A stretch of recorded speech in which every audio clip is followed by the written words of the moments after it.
Dear people watching and listening, Assalamu alaikum. Kindly like and share this video and subscribe to my YouTube channel. Please support my channel by contributing to my Patreon account so that I can continue making the audiobook series.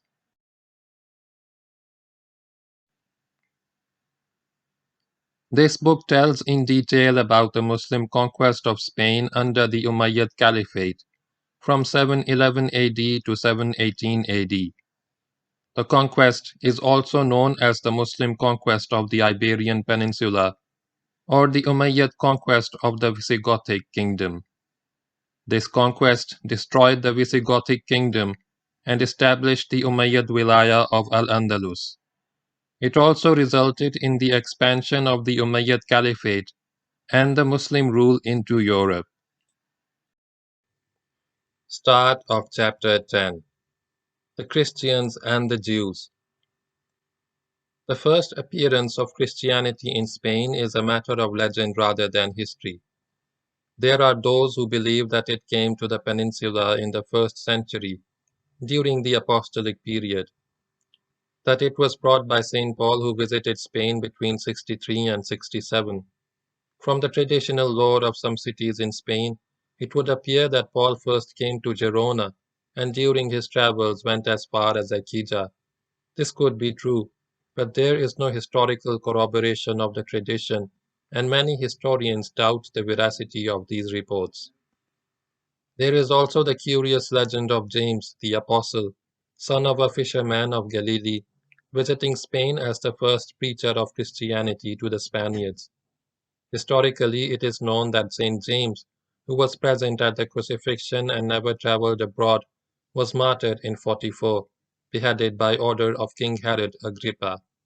His headless body was buried in Jerusalem, but those who believe easily maintain that he came to Spain before his martyrdom, converted 9 Iberians and then returned to Jerusalem where he was beheaded and buried.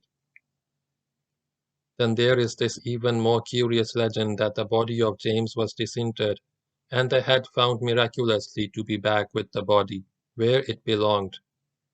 The body was shipped to the west coast of Spain and buried in Galicia. All this happened apparently in the year 44, whereafter the body remained preserved against the ravages of time. But this legend did not begin to circulate till the early part of the 9th century, and will be taken up in a later volume. It is known that there were Christians in Spain in the 2nd century, and that in the 3rd century they were persecuted by the Romans. Over a period, many of them were killed by the Romans in Seville, Cordoba, Barcelona, and Girona. During the 3rd century, Christian communities multiplied in the country. In about 247, Girona became the see of a bishop, and in 300 was held what was probably the first council of bishops in Spain. The Christianity practiced in Spain was the Roman Catholic version. It gained an impetus in the early part of the 4th century, when Emperor Constantine declared Christianity to be the official religion of the Roman Empire, giving his own name to Constantinople, where he moved the seat of the empire. The faith now spread more rapidly, but for a long time the Christians remained a minority in Spain. Then came the Visigoths in the 6th century. They were Christians, and it would be expected that their coming would give great strength to the Christianity in Spain.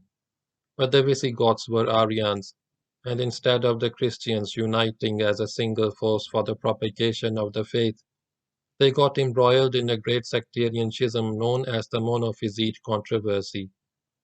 The full fury of the controversy, however, was felt not in Spain, not even in Italy, but in Greece, Syria, and Egypt.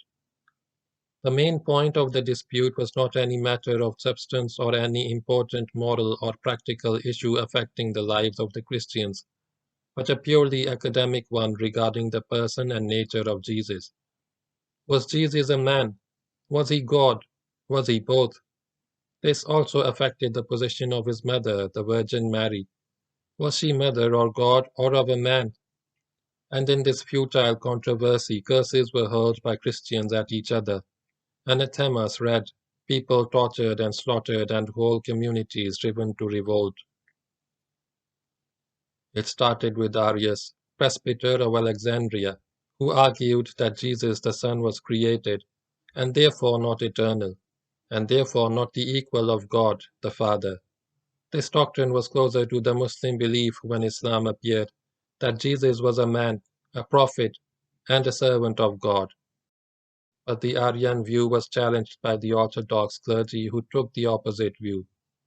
The Emperor Constantine called a council of bishops at Nicaea in 325. At this council, the Orthodox view prevailed, advocated by Athanasius, that the Son was equal to the Father. At the Second Ecumenical Council, held in Constantinople in 381, this Nicene Creed was confirmed, but the official doctrine was by no means accepted by everybody, and the dispute continued. The storm of the controversy lashed the Christian world for 100 years until the appearance of Nestorius, when the storm became more violent. Nestorius was a man of Persian descent born in Syria, who became Bishop of Constantinople and was merciless in suppressing disagreement. Heresy, he called it, but ended up by himself getting caught in the net of the controversy. Somewhere along the line, another heresy entered the dispute, known as the Jacobite heresy. Further details, however, would not interest the reader. The dispute had nothing to do with the actual teachings of the gentle prophet on whom be peace, but the conflict battered the Christian world for 300 years with violence and bloodshed and threats of eternal damnation. The Visigoths were Arians, that is, followers of Arius, and clung to their simpler and more natural belief. Conflict with the Roman Catholic Church was inevitable, and it arose soon after the Visigoths had settled down to ruling the country.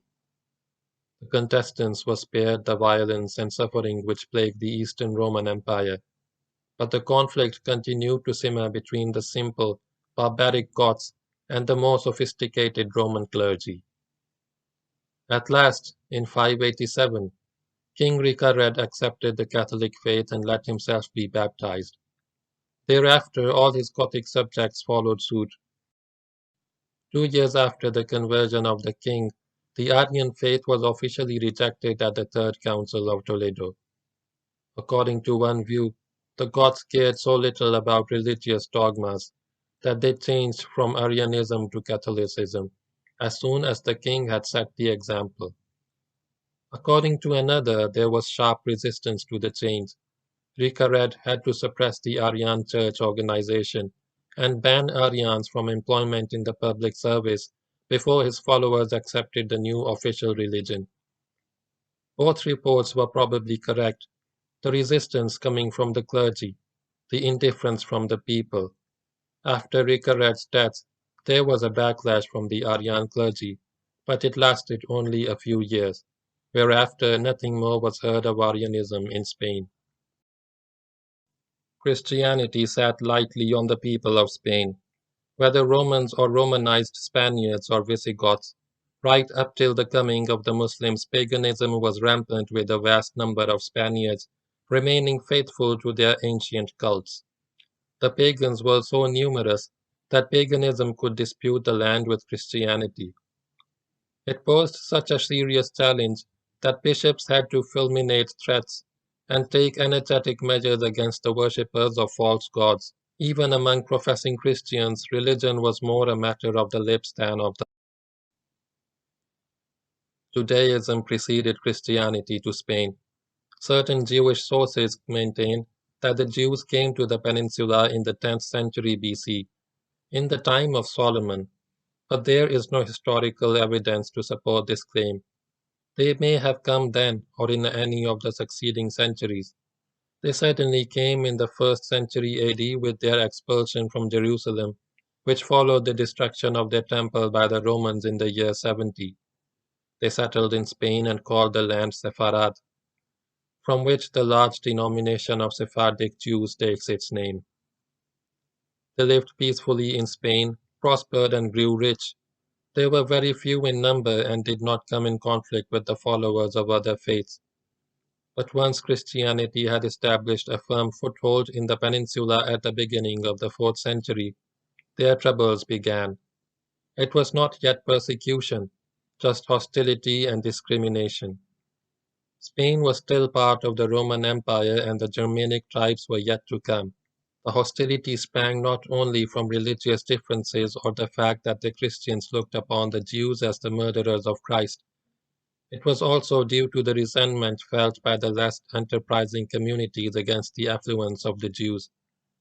As everywhere else, and throughout their history, the Jews had become extremely wealthy and used their wealth for the benefit of their own community, rather than for the benefit of the land in which they lived and from which they drew their wealth. The first shot against the Jews was fired in 306, when a church council of bishops forbade Christians to marry or work with the Jews.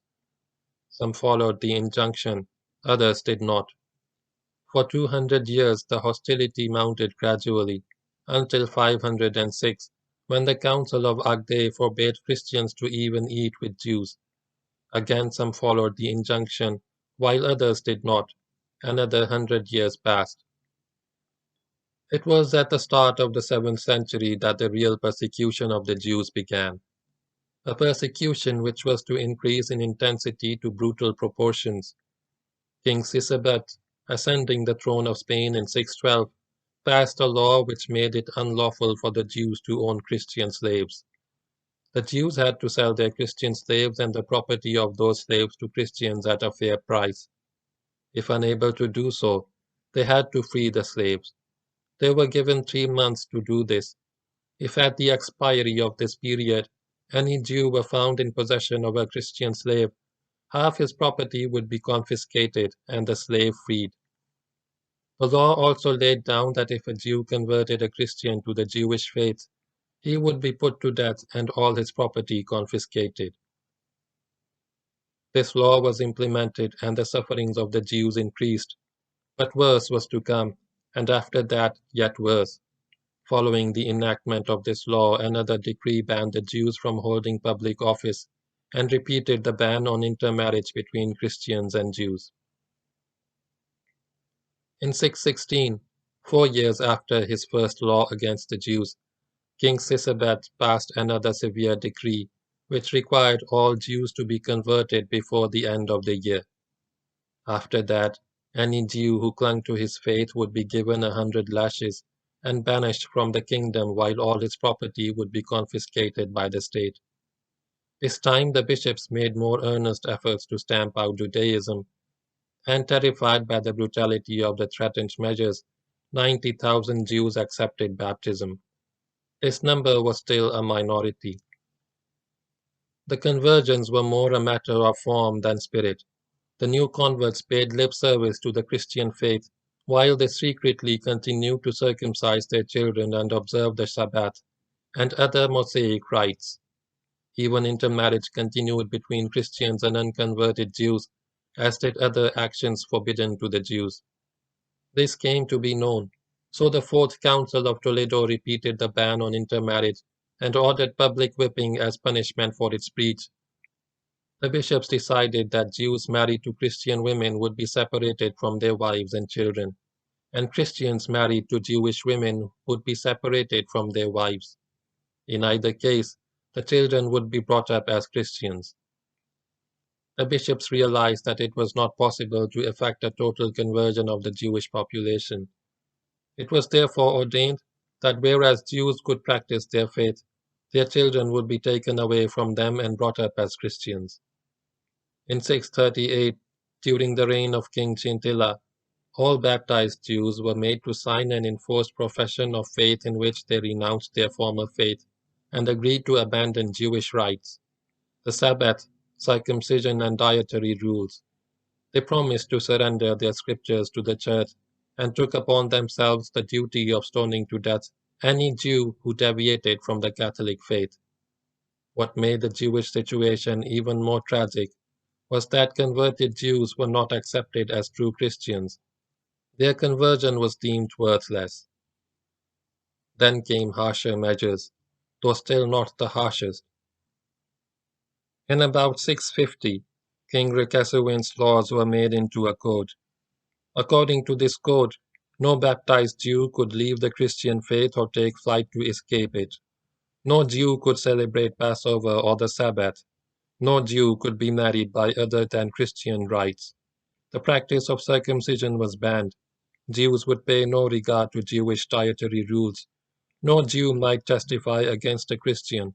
No Jew, baptized or otherwise, could give evidence in court. The penalty for infringement of any of these laws was death by burning or stoning by people of his own race. In fact, to be a practicing Jew was now a capital offense.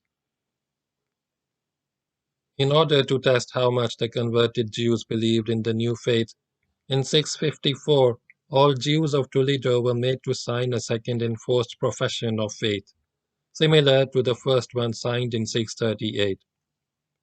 In the following year, 655, at the Ninth Council of Toledo, the bishops ordered that all baptized Jews would spend Christian feasts in the company of local bishops, who would approve their faith. Anyone failing to attend would be whipped. 10 years after the death of Recassuint, King Erwig forbade Jews to possess or read books criticizing the Christian faith under penalty of 100 lashes. He made this punishment applicable even to children above the age of 10. But, easing the burden of the laws of Recassuint, he decreed that not all the offenses listed in the earlier code need be punished with death. However, to show that he was not being merciful to a people whom he regarded as the worst of humanity, he ordered that all Jews would have to become baptized Catholics. Anyone not accepting baptism would receive the punishment of 100 lashes, banishment and confiscation of property. As a horrible deterrent to the Jewish practice of circumcision, he laid down that both the person circumcised and the person performing the operation would have their genitals wholly amputated. If a woman were found guilty of arranging circumcision, she would have her nose cut off. After Erwig came King Edrica, who, like his predecessors, continued the persecution of Jews, while adding to it a more subtle twist. He attacked their capacity to earn their living.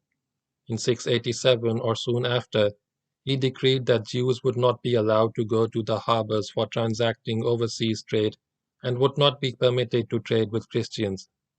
He further declared that of Jewish property in the form of land, buildings, vineyards, and olive groves, whatever had been acquired from Christian owners would be taken over by the state. Compensation would be paid as determined by the state. In spite of all that the Christians did to them, the Jews lived on. They could trade among themselves and with the pagans, who still constituted a considerable part of the population of the peninsula. In spite of the terrible laws enacted against them, they were able to practice their religion. They even held land of their own and even possessed Christian slaves, because the statutes were not always applied with full rigor. The Christian clergy would often turn a blind eye to their offenses, sometimes out of pity, sometimes in return for bribes. Under the savage and persistent attacks of the Christian political and church organization, the Jews could exist, but they were about to face the last and most devastating blow from the Christian state, a blow which would imperil their very survival. This came in 694. The king of Spain was still Edrica, who had earlier tried to cut away the roots of the economic survival of the Jews. He now called a council of bishops, the 17th Council of Toledo, at which he gave out the alarming news that in parts of the world the Jews had rebelled against their Christian rulers. He had confessions which clearly proved that the Jews of Spain were conspiring with the Jews of Africa to rise against their Christian masters and destroy the Christian religion. This was entirely an invention of Edrica, but it was readily accepted, indeed welcomed by the bishops. They now took the harshest measures that it was possible to take against a religious minority. They decreed that the Jews would be stripped of all their property. They and their wives would be taken from their homes and enslaved forever, never to be freed. They would even be given to their own former slaves. They would be allowed no opportunity to practice their religion. The most painful blow of all was that their children would be taken from them on reaching the age of 7 and given to devout Christian families to be brought up in the Christian faith. Though in some areas bishops and judges found ways to avoid implementing this appalling law, in most of the country it was enforced with the utmost severity. The entire Jewish community was reduced to slavery, stripped of all it possessed, humiliated, imprisoned, its means of subsistence destroyed, its children over 7 years of age forcibly taken away, never to see their parents again. The Jews were left full of sorrow, full of hatred. What was once a prosperous community now lived in despair, an outcast nation facing total extinction. Yet, many of the oppressed families clung to their faith. In the secrecy of their homes, under the fearful shadow of discovery and savage reprisal, they practiced their Jewish rites. They prayed for succor, though they saw little hope of receiving any. This would be the last generation of Jews in Spain. It was a doomed generation. Then came Tariq bin Ziyad as the standard bearer of Islam, offering freedom and dignity and equality before the law. With the coming of the Muslims, the Jews of Spain were saved from extinction. In response, the Jews welcomed the Muslims with open arms, regarding them as liberators and saviors after 4 centuries of repression. The Muslims found that they could trust the Jews and appointed them to run the administration of the conquered cities, assisted by Muslim garrisons to maintain the conquest. The Jews repaid their deliverers with a loyalty which clashed with Gothic interests, but was entirely natural and entirely justified. Under the benign rule of the Muslim conquerors, the Jewish religion in Spain was to flourish for another 8 centuries. There were charges of treachery leveled against the Jews by the Christians who bit the dust at the hands of Tariq, to the effect that in many places like Cordoba and Toledo, it was the Jews who opened the gates to the Muslims. It may have nursed the pride of the defeated Goths to make a scapegoat of the Jews, but the charges were false and patently unfair. Every city, every castle was fought into submission and taken in fair combat. Nevertheless, the prejudice against the Jews persisted, and over the centuries even hardened. Perhaps this was the consequence of a complex created in Christian minds by Muslim superiority in administration, science, and culture. This prejudice remained so strong that some later historians, even in our time, attempted to throw upon the Jews the blame for the loss of Spain, asking us to believe that it was the Jews of Spain, working through their co-religionists in North Africa, who enticed the Muslims to the subcontinent. There is no truth in this allegation either. The Jews of North Africa, few in number as they were, commanded neither authority nor influence in that corner of the continent. The events which led to the launching of the Muslim invasion have already been described in earlier chapters of this book, and they had nothing to do with Jews. It is interesting to recall that when at the end of nearly 800 years of Muslim rule, the Jews of Spain again faced extinction at the hands of the Christians immediately following the fall of Granada, and were expelled from the land. Most of them sought sanctuary with the Muslims. They went to Turkey, where the sultans guaranteed religious freedom to all communities at the Ottoman Empire. It was with the followers of Muhammad sallallahu alaihi wasallam, on whom be peace, rather than the followers of Jesus, on whom also be peace, that the Jews found freedom, tolerance, and dignity. Their descendants still live and thrive in Istanbul, still speak. End of chapter 10.